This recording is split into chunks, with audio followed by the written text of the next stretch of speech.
Bom dia. Eu talvez tenha que escandalizar um pouco os amigos, mas não vejo outro jeito. Faça isso, mestre.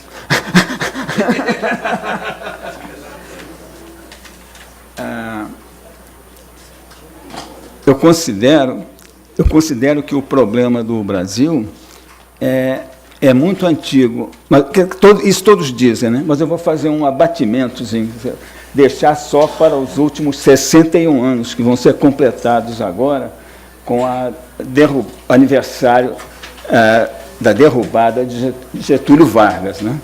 Foi o último presidente que conseguiu defender mais ou menos a coisa aí, né?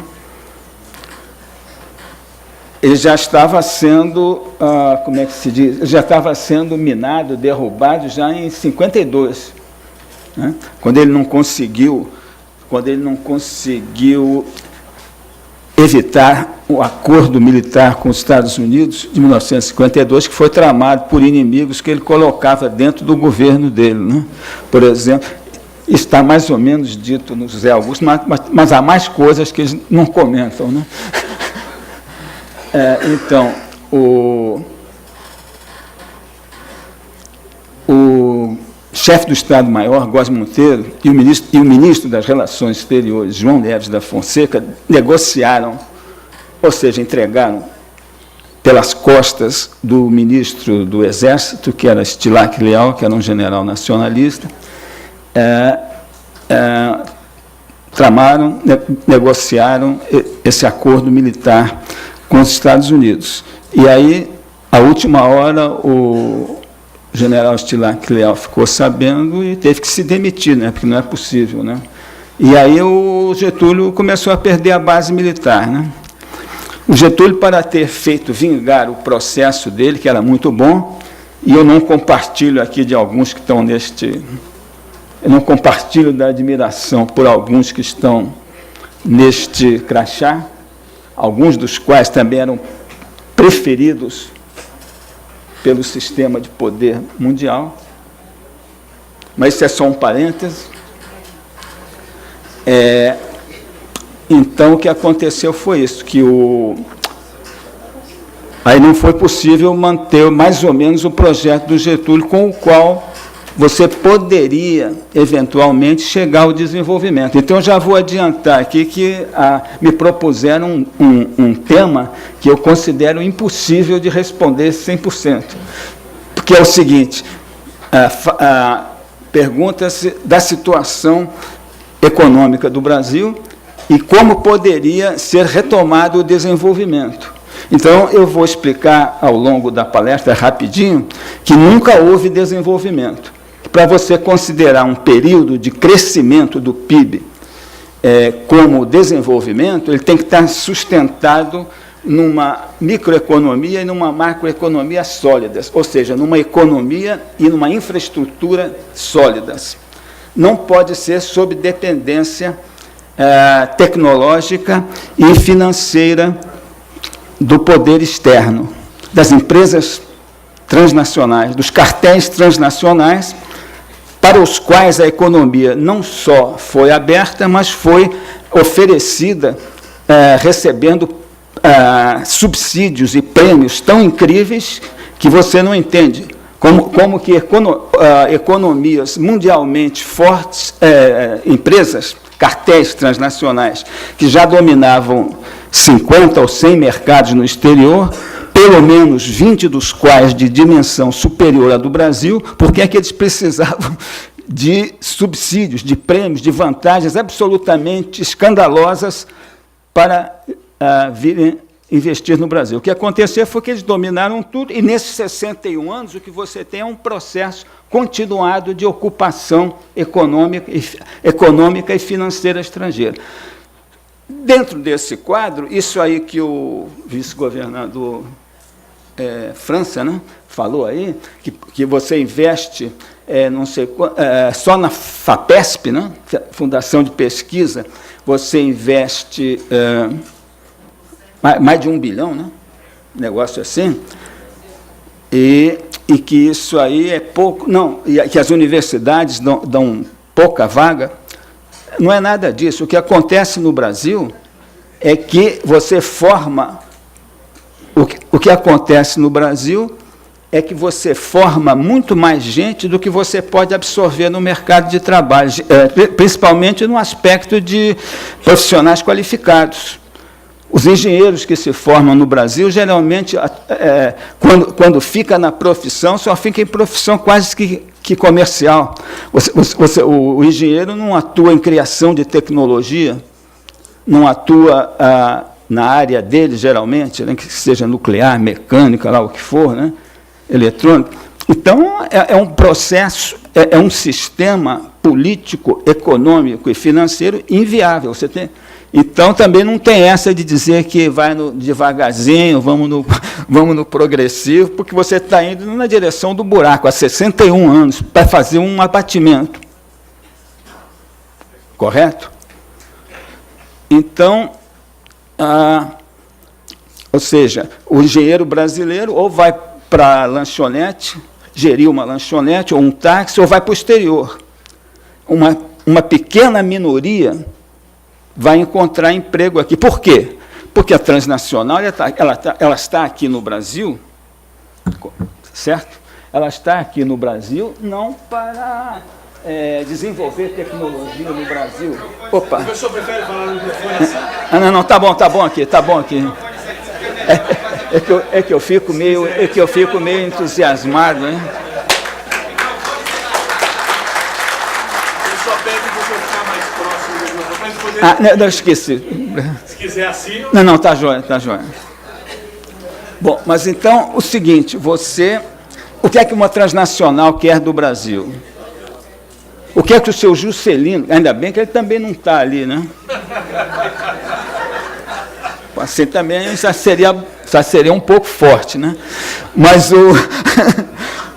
quer dizer, o que é que o golpe de 54 fez, que é o mais importante, porque daí já foi direto. Passou por governo civil, militar, depois voltou para pretensa democracia, voltou para isso tudo e continuou naquela mesma caminhada de ocupação crescente do mercado brasileiro. O título do meu último artigo, o mais novo, eu vou mostrar aqui, mas o título do penúltimo artigo era o crescimento do subdesenvolvimento, é o que está acontecendo no país. Ele está vivendo dos fabulosos recursos minerais e agrários e etc., mas isso não é desenvolvimento, isso é o oposto do desenvolvimento. O período mais longo, isso já é uma digressão, mas isso vai entrar no artigo. Mas eu queria só fechar isso aqui, é o seguinte, o golpe de 54, que foi um golpe dos militares ligados aos Estados Unidos, associado com a UDN, que era um partido que já tinha no seu estatuto que a coisa mais importante era apoiar os Estados Unidos. Aí você imagina, um partido aqui dentro, né? Né? Então, fez esse governo com um vice-presidente canalha, que era o Café Filho, que entregou a coisa, também tinha que entregar, né? Ou então ia embora, né? Então, basicamente, instituiu-se o que eu costumo falar em quase tudo que é artigo. As instruções da SUMOC, que era o órgão que fazia, às vezes, do Banco Central, e que estabeleceu instruções a partir da instrução 113 de janeiro de 1955, que permitiam, por exemplo, à empresa transnacional trazer as suas máquinas, os seus instrumentos de produção usados e contabilizados ao valor que eles queriam. Quer dizer, o valor para eles era zero. Assegurava-lhes custos de capital e de tecnologia zero. Já estava tudo amortizado com as vendas nos mercados, como eu falei, de mais de 50 países. E aí, depois veio o seu Juscelino e implementou ainda mais aumentado de privilégios e subsídios, e taxa de câmbio, e não sei mais. Isso já vinha, a taxa de câmbio também já vinha do início de 55, antes do Juscelino entrar. Mas o fato é que eles deram o mercado brasileiro inteiro às transnacionais. Então, eles diziam na época, não, que isso aí não é estratégico.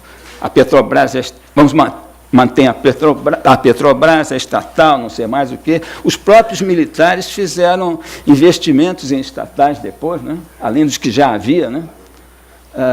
Telecomunicações, na aeronáutica, uma opção de coisas, né? Mas não adianta, tudo é estratégico. Se você atraiu com privilégios inacreditáveis as empresas mundiais, você acabou com o espaço aqui definitivamente para a chamada indústria nacional, que igualmente com os militares fez um papel de bobo, né? Porque apresentou-se-lhes o espantalho do comunismo, né? Aos dois, né? Tanto aos militares como à chamada indústria nacional, né? E a Fiesp só defendeu alguma coisa do Brasil até 1940 e pouco, com o Mário... Simonsen, como era o nome dele, sem ser o outro depois, não era o Mário Henrique, não, era o tio do Roberto Simonsen, né? Pois é, até essa época, 1948, sei lá, acabou, né? Mas então o fato é o seguinte, eles tinham medo de ser expropriados pelos comunistas, acabaram sendo expropriados pelo capital estrangeiro, a não ser os que ganharam uma grana boa para vender as suas indústrias, né? E sumir. Então, foi acabando, e o Brasil se transformando num país cada vez mais subordinado a tudo. Em que é que deu isso? Bom, então, deixa então posso fazer um parênteses, porque vamos dizer que isso até aqui foi uma introduçãozinha. Também não dá tempo. Né? De leve. Agora, é o seguinte, fazer uma pausa só para ilustrar mais essa coisa da dívida pública. Por quê? Eu me lembrei que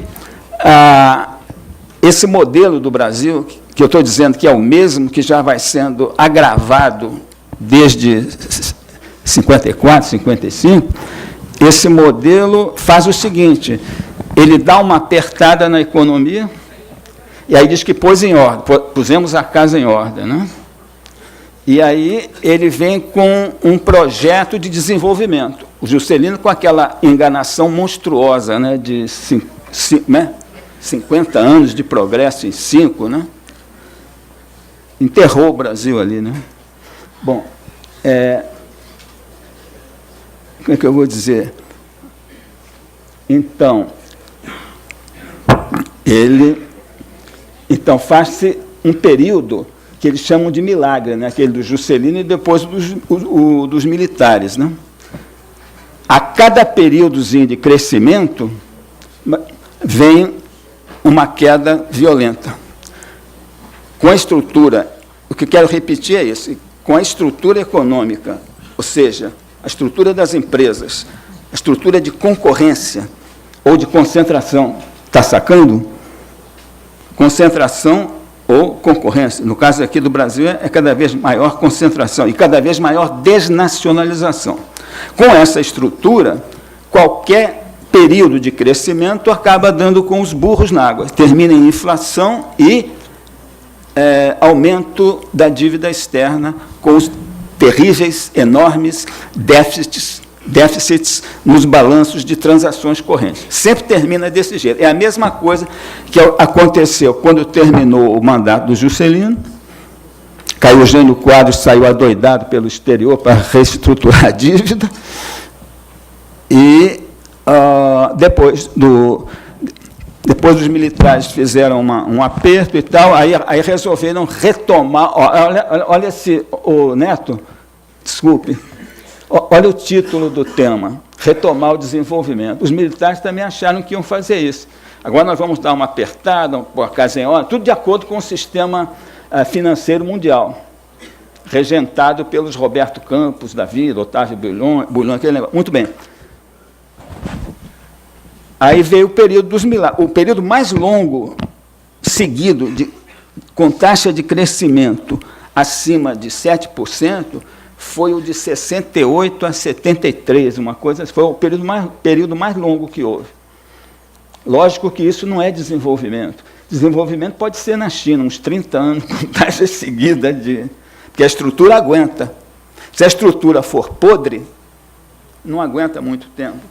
Como eu digo, acaba sempre em inflação e em déficits acumulados enormes no balanço de transações correntes com o exterior, que foi isso que redundou na terrível dívida externa, da qual o Brasil nunca mais se endireitou. E, no final dos anos 78, só tomava novos empréstimos no exterior para reestruturar a dívida antiga, já não tinha mais condição de nada. Estourou na crise de 1982.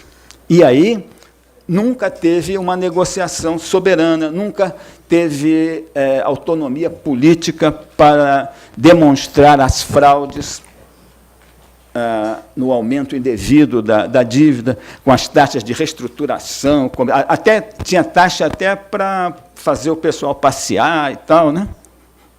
Bom, mas nada disso foi nunca contestado, né? Mas não dá para falar de tanta coisa, senão eu me perco aqui, né? Agora... Você vai ter que caminhar com o microfone, professor. Vou ter que caminhar com o microfone. Só fica mais à vontade. Fica mais à vontade. Obrigado. Isso anda para lá para cá. Obrigado. Mas então, rapidão, para ilustrar que isso aí que andaram falando aí da dívida externa é brincadeira. O mais grave é isso aqui. Muito bem. O que é que acontece aqui?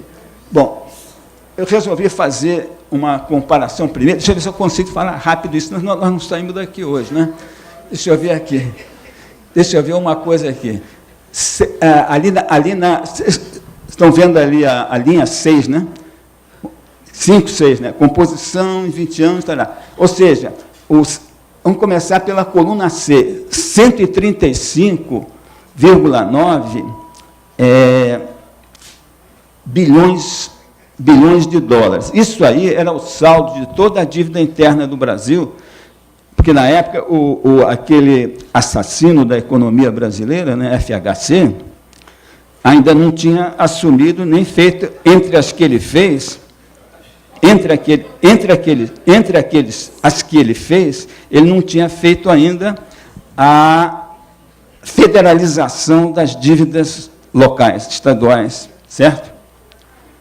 Então, eu estou somando ali os saldos, para não dizer que eu estou diminuindo a coisa, estou somando ali o saldo de tudo, federal, estadual e as duas municipais que havia, que era Rio e São Paulo. Né? Muito bem. Então, você parte desses 135, no final de 2014, está vendo ali no começo, ali, ó, 94, que foi a porcaria do Plano Real, certo? E aí você conta aquela dívida de 135 bilhões, somada aquelas três que eu falei, e aí você chega ao final, está atrapalhando aqui? Você chega ao final de 2014 com 3.300, quer dizer, 3,3 trilhões de reais. 3,3, quer dizer, em bilhões dá 3.300, que é para comparar ali com os 135 bilhões que era em 94. Correto? Bom, isso significa que a dívida interna brasileira, nesses 20 anos, do real até o final de 94, cresceu a 17,3% ao ano composto, compondo o juro, para chegar daqueles 135 bilhões aos 3,3 trilhões. Bom, é terrível, né? Porque, veja bem, atualmente, o Banco Central faz aquela tapeação, diz que a Selic é 13, não sei o quê, por cento, mas sempre os dealers credenciados pelo Tesouro, que é tudo aquele esquema, né? Eles só adquirem os títulos do Tesouro Nacional com um ágio de um spread aí de uns 3 e poucos por cento. Significa que a dívida hoje já está por aí, já está nos 17%, que é mais ou menos a taxa terrível a que ela cresceu desde que inventaram aquela, mais uma das mega fraudes da história brasileira, que foi o Plano Real, né? Muito bem. Então, aí você faz uma projeçãozinha, que é para levantar o cabelo de quem se interessar pelo assunto. Quem for careca, não precisa. Muito bem. Então, o que é que acontece aqui? Se a dívida crescesse a 12% ao ano, composta, bom, sempre supondo que você não fosse amortizar nada, como quase já não amortiza nada em dinheiro.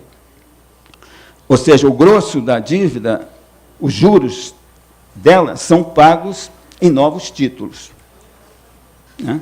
Porque ela é uma dívida tão grande que você não vai ter nunca dinheiro para pagar uma parte significativa dela com o dinheiro da arrecadação, lá de que coisa for. Você está num regime todo bitolado, que o Tesouro não pode emitir. Sabe que a Constituição, que vocês dizem, muita gente aí diz que é democrática, ela já tem uns artigos lá que foi o Sistema Financeiro Mundial que mandou pôr lá, como o artigo 164, que eu vou citar, que é um artigo que proíbe ao Tesouro emitir moeda. Não, ele proíbe, o Tesouro não pode, só quem pode emitir é o Banco Central, que é o banco que está aí para servir os bancos privados, como continua no próprio artigo 164 da Constituição. Isso aí não somos nós que estamos inventando, é só olhar lá, o artigo 164 da Constituição, né? Nem estou citando ainda aquele artigo que eu mostrei que foi, como é que eu vou dizer, que foi fraudado lá dentro, foi posto lá dentro por contrabando pelo seu Nelson Jobim e outros, a serviço de outros artistas, né? Muito bem. Que é o 166, que é aquele outro da... Garantia parte dele. Não, é para fazer passar direto no Congresso aquelas emendas à Constituição, emendas ao orçamento, digo, que permitem a cada ano aquilo passar direto lá, cada vez emitindo mais títulos para aumentar a dívida. É o orçamento, é uma emenda que foi feita no artigo 166, parágrafo 3, a linha B, que eles meteram lá. Muito bem. Então, diz que é democrática essa Constituição, muito bem. Agora composição. Bom, então vamos fazer o seguinte, as projeções. Vamos pular logo do 12%, porque eles não fazem mesmo, né? Vamos colocar na atual. 17%. Eu fiz uma simulação no Excel para compor em 30 anos. Isso significa o seguinte, que esses 3 trilhões, que os 3 trilhões e pouquinho, 3.300 de dívida interna do Brasil, eles a 17% ao ano, eles vão se transformar em 366 trilhões em 30 anos. Você deixar compor em 30 anos. Não vai nem conseguir chegar até lá, vamos mostrar por quê. Bom, isso aqui seria a composição de 1, né? Então, você multiplica por 3,3, dá isso aqui. Dá 366 trilhões e 51. Aí você divide isso aí por 3,2, que é o dólar. Só para ter uma ideia. Aí dá 118 trilhões de dólares, que significa quase 2 vezes o PIB de todos os países do mundo somados. É brincadeira? Hein? É brincadeira? Significa isso. Se você fosse compondo do jeito que pode estar indo, sim, é absolutamente impossível. Mais do que... Muito antes disso, o país já chegou à escravização total, né? Como já está no caminho quase lá, né? Certo? Bom, então, só esse parênteses. Está claro aí para todo mundo? Bom, então, o amigo lá pode passar esse e colocar ali naquele artigo do qual eu até já falei alguma coisa. Bom, então, o título do meu artigo mais recente é esse aí. Não há desenvolvimento dependente. Então, vamos tentar dar uma lida rápida nele, pulando alguma coisa que eu até já falei e outras que não precisa, para a gente chegar a novo, ver se dá tempo de dizer mais alguma coisa e ouvir aí, né? Então, vamos lá. Vou tentar ler isso rápido, pulando alguma coisa. Dei ao artigo anterior o título Crescimento do Subdesenvolvimento, que esse é o quadro aí. Só posso atribuir à desinformação o fato de tanta gente crer em desenvolvimento no Brasil após 1954. E mais ainda, continuar-se até hoje a falar-se de modelo de desenvolvimento e de retomada dele, como se ele tivesse existido nesses 60 anos. Quer dizer, tem crescimento, faz muita coisa, mas a maioria é errada, né? E comprometendo cada vez mais, sem falar nesse negócio de estragar o ambiente. E onde não faz também é para prejudicar o Brasil, que é dando reserva, dizendo que é para índio, né, que é para o Império Britânico se apossar das reservas de minerais do norte, quer dizer, é um modelo completamente controlado. Bom, então é aquele negócio. Para resumir, já que eu falei uma vez, e dar uma cutucada logo para valer, é o seguinte, eu falei já que empresários e militares, os que não estavam na jogada, né, porque não é mais chercher la femme, como dizia em francês, né, os romances de detetive franceses antigamente mandavam sempre procurar onde está a mulher, né, que vai chegar a coisa do crime lá, o problema, né? Aí, hoje, você pode procurar a grana, né? É como eu dizia para os alunos, lá quando eu dava aula de ciência política na UNB, eu dizia assim, na política, na eleição, você tem uma função matemática, que, para facilitar a memória, vai na ordem das letras, E, F, G, ou seja, eleição, função de grana, certo? Se você deixou os cartéis transnacionais e os bancos mundiais controlarem a economia brasileira, é lógico que são eles que vão ganhar a eleição sempre e cada vez mais, no grosso. Tá na cara. Bom.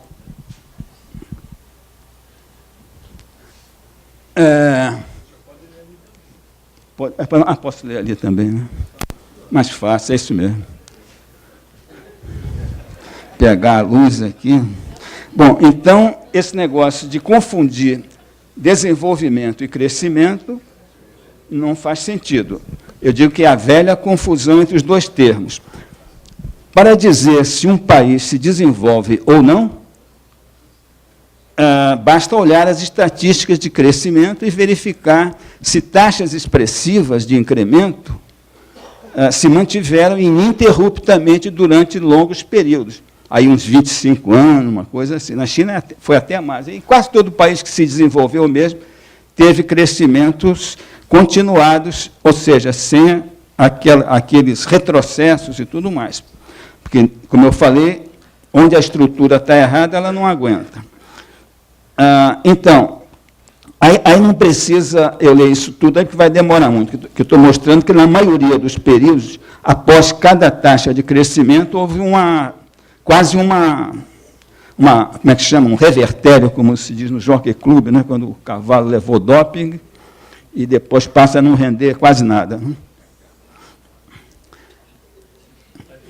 Hein? Não, tá bom, só fazer um exercício. Não, tá bom. Esse lastimável quadro, e seria pior se os dados mais relevantes fossem os do PNB e do PIB, né? Porque no Brasil tem uma diferença enorme entre o produto nacional bruto e o produto interno bruto, que a grande parte da renda pertence a residentes no exterior, então não faz parte do produto nacional bruto. Só um parênteses aí também. Mas mesmo com o PIB a coisa é feia. Não?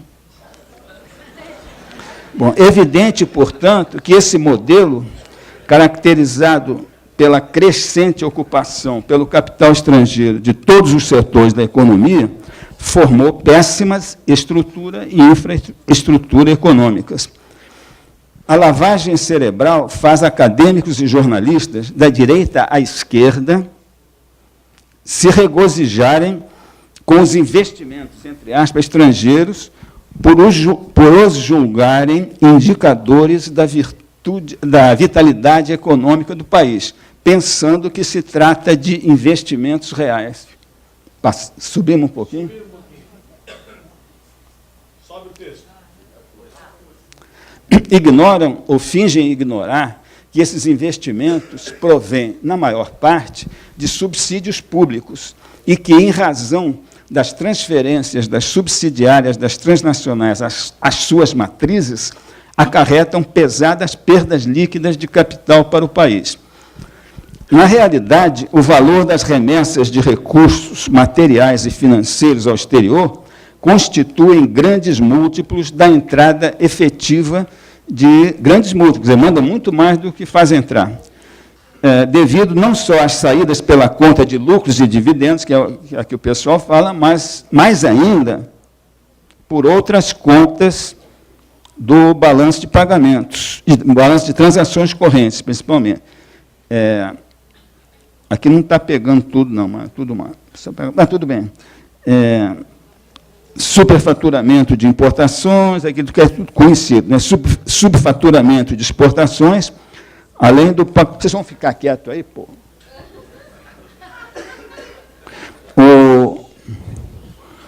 Como é que é?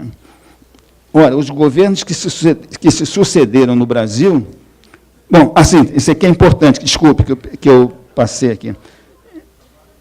Superfaturamento de importações e subfaturamento de exportações, e, principalmente, o pagamento de serviços superfaturados e até fictícios.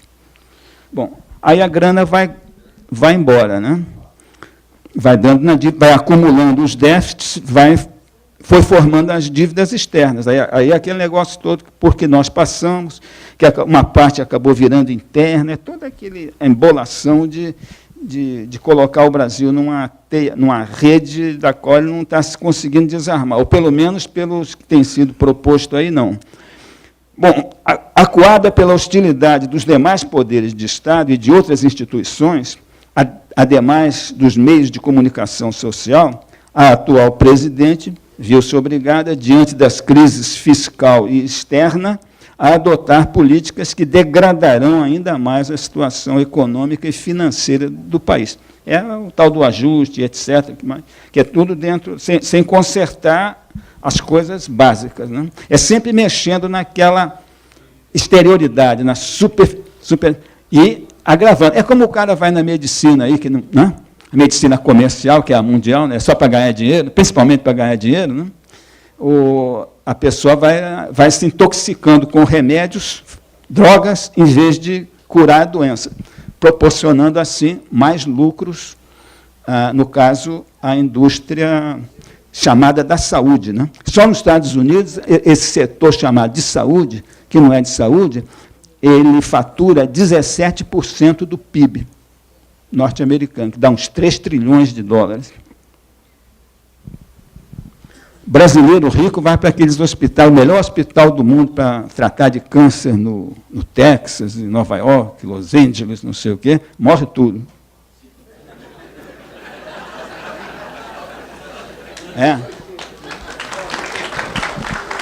Perdão. Bom, ora, os governos que se bom, por exemplo, porque o problema é esse.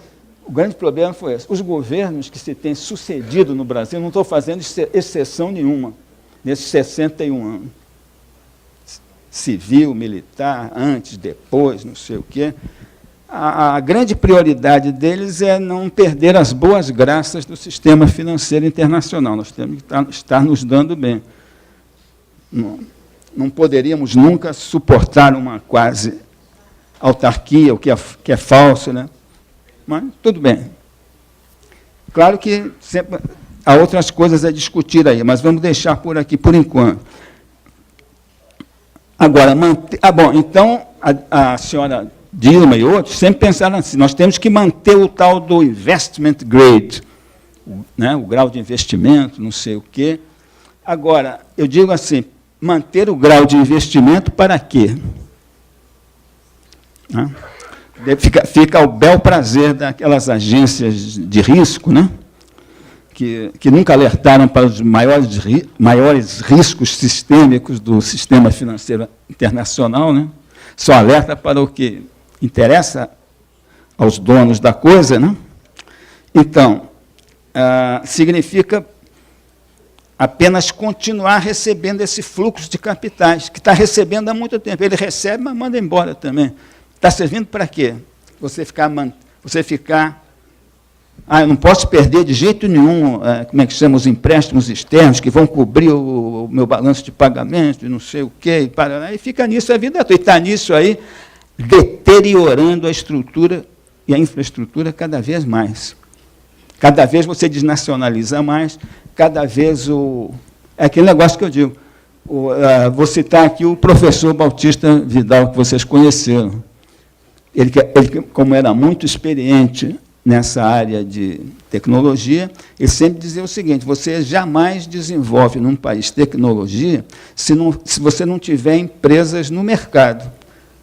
O dinheiro que você gastar em universidade, em centros e institutos de pesquisa, tudo você desenvolve para burro, mas o mais que você pode conseguir é acabar a transnacional tomando conta disso, salvo poucas exceções. Se você não tiver, nem manteve mais um setor estatal importante, né?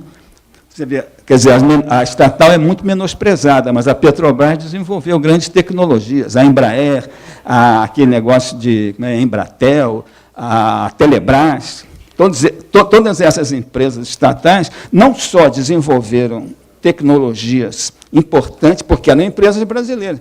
A transnacional instalada aqui, ela não tem nenhum interesse em desenvolver tecnologia aqui, tirar o emprego dos engenheiros lá, e etc. Não faz parte do planejamento deles. O que aconteceu foi o seguinte: quando o Juscelino colocou aqui aquele negócio todo, como eu falei, e a Volkswagen, para dar só um exemplo, produzindo aqui com 20 anos de defasagem tecnológica, né, um modelo desenvolvido nos anos 30, entrou aqui nos anos 50. Né? Então, bom, e obtendo lucros, como está em vários estudos, obtendo lucros, às vezes, de 3, 4 vezes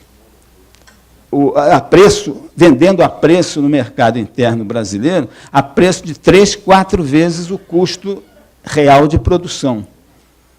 Quer dizer, tinha que mandar essa grana para fora de algum jeito, que sempre foi o objetivo. Então, é aquele negócio que eu falei lá, né? As despesas. Você manda como despesa que mesmo quando o lucro pagava imposto, era até mais interessante, né? Porque a despesa não paga imposto. Vai tudo para fora tranquilo, né?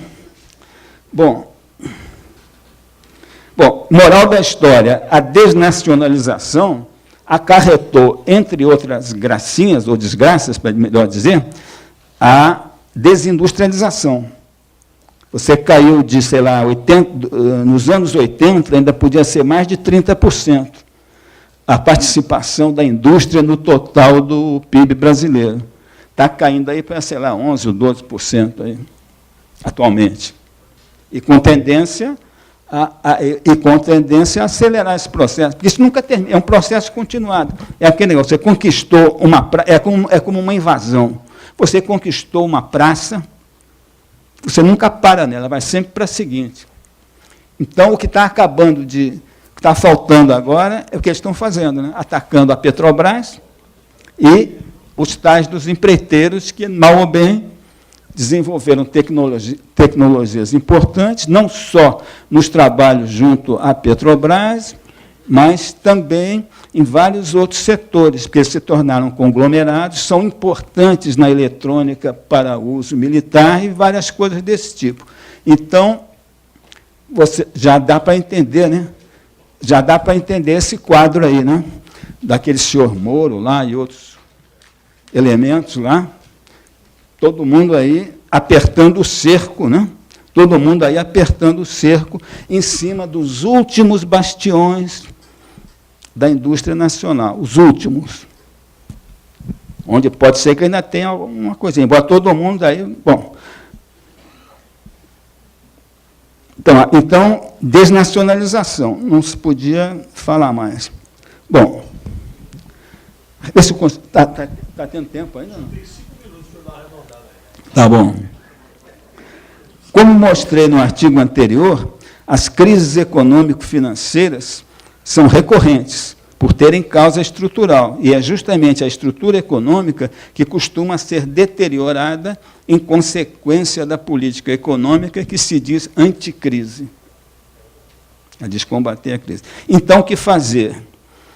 Eliminar a causa dos mal, as causas do mal, em vez de aumentar a dose dos remédios, entre aspas, que sempre foram aplicados com péssimos resultados.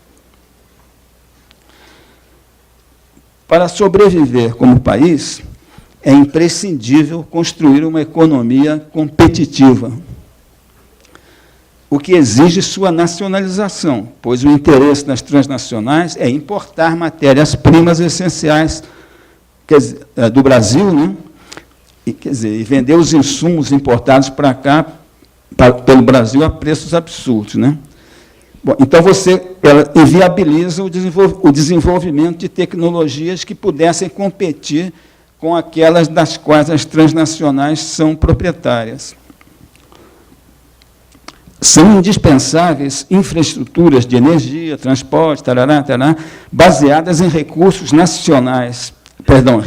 naturais e tecnológicos locais, voltadas para propiciar custos baixos para a indústria e demais setores de uma economia nacional integrada, muito diferente da atual, toda construída em função de interesses estrangeiros.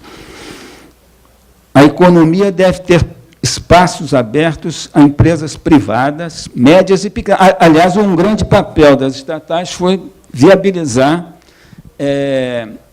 competição e boas empresas pequenas e médias de engenharia, fornecendo tecnologia e tudo mais, e grande parte disso já foi destruído, né? Desde aquela, como é que chama, esses governos aí, principalmente os pós-democráticos, né? Os chamar de pós-democrático Collor e FHC é um atentado, mas a gente, para a terminologia aí que dizem, né?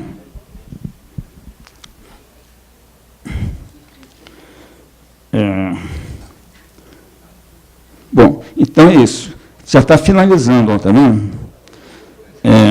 Entre as prioridades, tem investimentos nas Forças Armadas, né? Que é bem combinado, é inseparável a indústria técnica civil e a militar, além de que a grande ameaça é por aí também. É aquela que fica implícita, ninguém fala, mas está por detrás do espectro. Porque o poder mundial do dólar, todo mundo sabe, ou deveria saber, é assegurado pela Força Armada.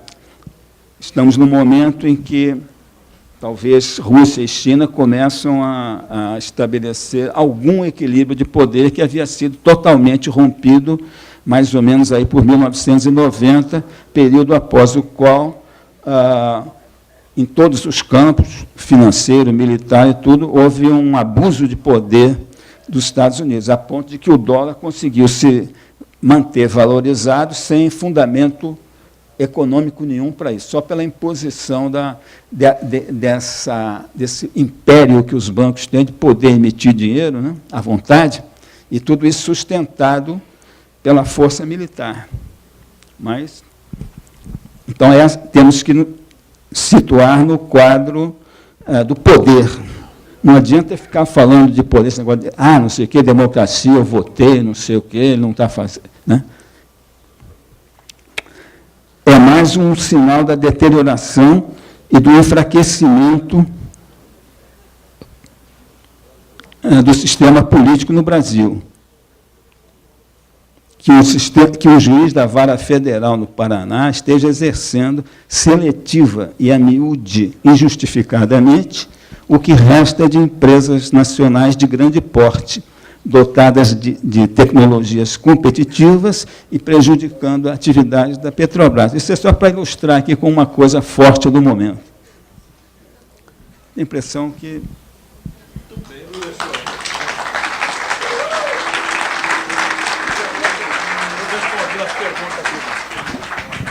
Vamos responder as perguntas agora, professor? Foi não.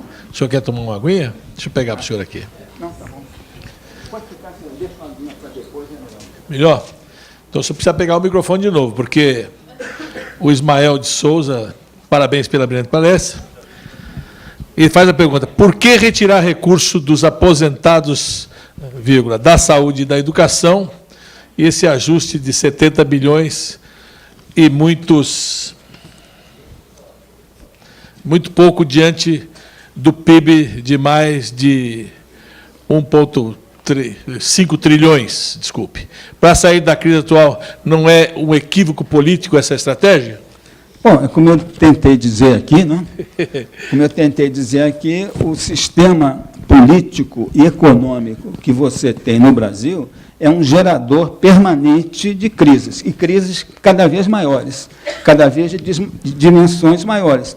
E eu só posso dizer uma coisa: enquanto você continuar com esse sistema, a situação de todas as pessoas que estão sendo massacradas pelo tal ajuste só poderá se agravar. Poderá ter um ou outro período de alívio, mas a tendência é sempre afundar mais. Eu não vejo outro. Eu sou realmente radical, porque tem que ir à raiz. Não adianta. É como eu fiz quando eu tinha problema de saúde. Eu ia a médico e não resolvia. Aí resolvi adotar outros processos tradicionais, alimentação, respiração. Aí você fica bem. Não adianta você querer persistir num sistema que é organizado para tirar grana de você. Como o grande capital, principalmente os grandes bancos nacionais e estrangeiros, influenciam no quadro político atual e influenciará adiante? Perdão, pode repetir, desculpa. Como o grande capital, principalmente os grandes bancos nacionais e estrangeiros, influencia no quadro político atual e influenciará adiante? As altas taxas, a cada vez maior lucratização no crédito, tem uma razão pura de aumentos ou otimizar os lucros é uma tentativa de desestabilizar a economia e política, impedindo o acesso ao crédito para os pequenos comerciantes. Antônio Wagner, Mato Grosso. Se a gente pudesse resumir, eu penso que esse sistema todo aí é um sistema organizado de pirataria. Porque sob... então, falar português, claro. Por quê? Isso não é jura, é usura. É usura, verdade. Pois é, porque se você... vamos dizer que o capitalismo tem as vantagens, mas ele tem as vantagens se houver concorrência relativa à concorrência, pelo menos. Né? Agora, quem é que segura para ter concorrência? O problema é esse. Quem é que tem pulso para seguir em sequência ao processo de competição que vai alijando algumas empresas do mercado, quando você fica... Depois, atualmente, não é isso. Né? Isso foi na história lá dos países que se desenvolveram e tal, que hoje já tem um capitalismo mundial muito forte. E se você deixá-lo entrar muito, se você não fizer tipo China, por exemplo, durante um bom tempo, você não tem jeito. Não há o que inventar. Agora, o brasileiro acha que vai inventar. Ele vai aqui e tal, não considera um JK, e N outros, FH e outros traidores de Estado. Se não considerasse, não tem reversão. Tem que entender o processo. E o processo é aquele, é bismarckiano, é poder, é realpolitik. Por isso, os Estados Unidos a Inglaterra interveio na política alemã para que o novo czar, quando o antigo faleceu, tirasse o Bismarck, para possibilitar a Primeira Guerra Mundial. Tudo é jogo de poder. Então, nessa coisa de bancos aqui, se você não tem uma estrutura, por isso é que eu falo 200 mil vezes, estrutura, infraestrutura, se você não tiver uma estrutura de concorrência, em vez de uma estrutura de dominação do mercado por pouquíssimos grupos, e geralmente tudo obedecendo à ordem do principal, né, porque alguém tem que mandar no pedaço, né? E o cartel vai ter a sua direção. Ou seja, está tudo organizado para tosquear os coelhos. Né? Coelho não tem lã, né? É carneiro que tem, né? Inclusive, nós não temos nem carneiro aqui, frio, né? Bastante, né? Mas o fato é que está organizado para... No Brasil, os juros são absolutamente... Chamar de pornográficos é pior do que como é que eu vou dizer? É pior do que como é que chama aquilo? Eufemismo. Professor, nessa linha mesmo, o Gervásio, nosso doutor Gervásio, pergunta: o senhor fala de taxa Selic alta, o que o senhor acha dos juros do cartão de crédito, cheque especial, dessas coisas? Aí é mais do que... Aí não dá nem para falar, né? Porque eu estava falando do juro do título público, porque é aquele que afeta diretamente a falência do Estado, que estava sendo mencionada como grande fator de impedir. Tem que fazer ajuste fiscal, não sei, isso é com as contas públicas, né? Agora, essa daí realmente é mais um dos N, eu vou dizer N indicativos de que o povo brasileiro foi colocado assim num aprisco dentro do qual ele está ali para ser tosqueado, para ser esfolado. O Márcio Rodrigues Admisa, se na próxima eleição, sendo Aécio Neves um economista, você acha que ele conseguiria melhorar a economia do Brasil? Não admito palavrão.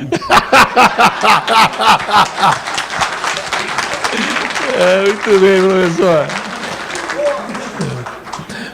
Professor Alcidete Lima, do Pará, parabéns pela palestra. Gostaria de saber de você. Vamos dizer que o senhor é o superministro. Quais as medidas que seriam adotadas por Vossa Senhoria para que o Brasil retornasse ao desenvolvimento? Desculpe, mas sob o atual regime eu jamais aceitaria ser qualquer coisa. O Sandro Jadir, a desoneração fiscal teria impacto significante na economia do país, a ponto de ser tão preterida pelo governo federal? Perdão? Desoneração fiscal teria impacto significante na economia do país, a ponto de ser tão preterida pelo governo federal? Deixa eu responder muito rápido dessa última, para voltar naquela outra que o negócio era na base de primeiro-ministro, mas eu vou falar de outro jeito, vou dizer alguma coisa que se recomendaria, né? Fique à vontade. Então, quanto a essa questão de desoneração fiscal, não sei, primeiro você teria que criar mais fontes de renda no país, se não fosse mandar tudo embora, posterior e outras coisas, senão que você vai desonerar fiscalmente, como? Vai ficar com um bruta de um déficit, né? Porque você está querendo que financie uma opção de coisa, né? Escola, educação, não sei o quê, investimentos. Aí como é que você vai, né? Se você não endireitar as graves falhas estruturais, como é que você vai conseguir ainda desonerar, né? Tirar impostos? Eu não sei como. Mas deixa eu voltar rapidão a essa do... Quais são as alternativas? Quais seriam as alternativas? Eu penso que não tem outro caminho. Você tem que reconhecer o erro. Você se errou se amarrando ao sistema de poder mundial. A única maneira é você arranjar uma maneira de se desamarrar dele. Você faz uma aliança aí com a Argentina, se der. O próprio mercado brasileiro sozinho já tem uma dimensão bastante razoável. Você tem que tentar desvincular. Tem que ver se não estoura naquele lado da defesa, né? Porque o sistema de poder mundial também já trata, desde a época daquele cara que eu não gosto nem de dizer o nome, aquele que comprou a reeleição, etc., já começaram a minar demais. Isso é uma coisa gravíssima. O que eu quero dizer é o seguinte, outra coisa é o seguinte, durante um tempo, eu penso que você tem que esquecer um pouco essa coisa de direita e esquerda. Você tem que mostrar a militares que eles foram enganados, que você ficou sem defesa, que você... como é que eu vou dizer? Aquela história que eu falei, né, de que eles foram convencidos pelas agências americanas de que o comunismo ia tomar conta daqui. Para você ter uma ideia, uma vez uns amigos maçons me levaram para assistir uma palestra daquele general Heleno. Sabe o que aconteceu? Eu, com 10 minutos, eu fui embora, não aguentei, porque ele estava apresentando como prova de que o João Goulart estava envolvido pelos comunistas. A prova dele era um editorial do Globo. Aí eu não tenho mais nada para ouvir aqui. Hein? Não tem mais nada para ouvir aqui, tive que ir embora, né? É verdade. Mas só um ligeiro... para tentar concluir rapidão isso aí, seria o seguinte, né? Então, você tem que buscar uma autonomia. Agora, e tem que unir um pouco... Vamos ideologia, vamos cortar um pouco a ideologia, porque isso é para enganar muita gente. Uma coisa que eu vivo combatendo, inclusive os meus colegas e amigos mais à esquerda, é esse negócio de aceitar a terminologia do Império. Chamar esses caras tipo Levi, e N outros caras que já andaram aí, que tal aquele Loyola lá do FHC, e N outros caras. Se eu for citar aqui, vou citar uma professora aí, sabe, uma infinidade de economistas que eles, lacaios, mas que eles chamam, mas o pessoal, os nossos amigos da esquerda chamam de neoliberais. Está errado, não tem nada de liberal isso. Quer dizer, é pró-imperial, qualquer coisa desse, são serventes do império, qualquer coisa dessa, mas esse negócio de liberal é uma jogada deles, do império, para desviar a atenção, como se fosse uma coisa assim de preferência teórica, entendeu? Não, aqui está rolando alguma coisa, né?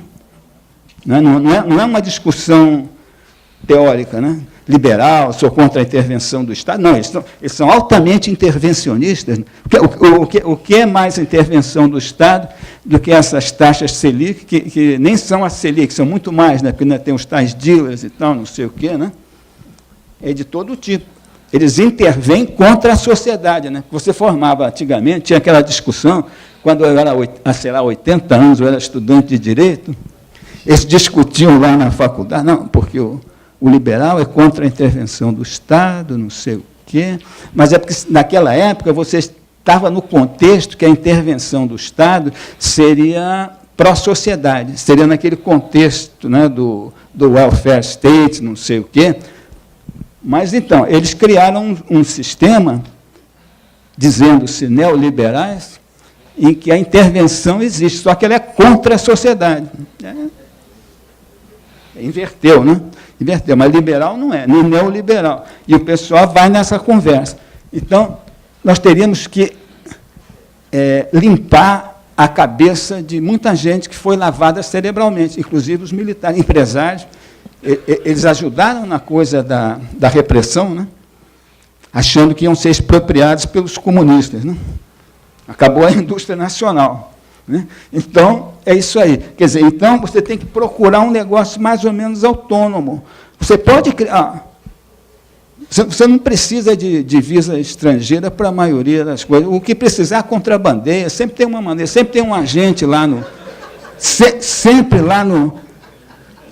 Claro, sempre tem um agente, seja em Israel, na Suíça, qualquer lugar, tem um cara lá que resolve qualquer importação que você precisar. Né? Então, professor, sanções econômicas, todos os países que levaram sanções econômicas foram beneficiados. África do Sul, a Rússia agora, ninguém perde com sanção econômica, principalmente países que já têm poderia reunir uma certa base tecnológica, pessoal qualificado um pouco, vai ter que dar duro, né? Porque o pessoal está acostumado a não fazer nada, né? Mas, de qualquer maneira, você tem recurso natural de tal abundância e gente qualificada, que você poderia se virar muito bem aqui. Esquece o investment grade, manda tudo, né? Com essas suas palavras, o senhor respondeu a pergunta do Donizete, lá de Osasco. Beleza. Falando sobre os economistas, essas coisas todas. Que, na verdade, se você pegar o livro de Adam Smith, que é o formulador da teoria liberal, ele dizia no seu livro da Teoria da Riqueza das Nações que dois empresários não podem frequentar o mesmo clube nem o mesmo restaurante sob pena de se juntar e acabar com a tal mercado. Calcule com esse monopólio, com essas coisas todas que tem aí. E calcule com eles se chamam neoliberais. E calcule não são. Com a grana que são realmente lacaios do império. Tem razão aí, meu amigo Beluso. A última pergunta, professor. Segundo informações, os preços dos veículos são maiores em termos de mais ou menos 30% dos valores que deveriam ser cobrados pelas concessionárias. Livre comércio ou roubo? Bom, pode ser mais para roubo, né? Mas a questão não é essa. A questão é que esse percentual está extremamente modesto. Modesto. É muito mais, né? Quer dizer, o que poderia ser o custo real de produção no Brasil em sistema de competição, e depois é um escândalo. Tudo que os governos, inclusive os petistas, é claro, têm feito, é dar subsídios absolutamente escandalosos, e não é petista, é aqueles nos estados, né, aqueles tal do tipo Lerner, do Paraná, e N outros, que em tudo que é estado aí, os subsídios são absolutamente municipais, terreno, federal e estadual, tudo somado para ser roubado. O Brasil, tal como aquele exemplo lá, é isso, né? É isso.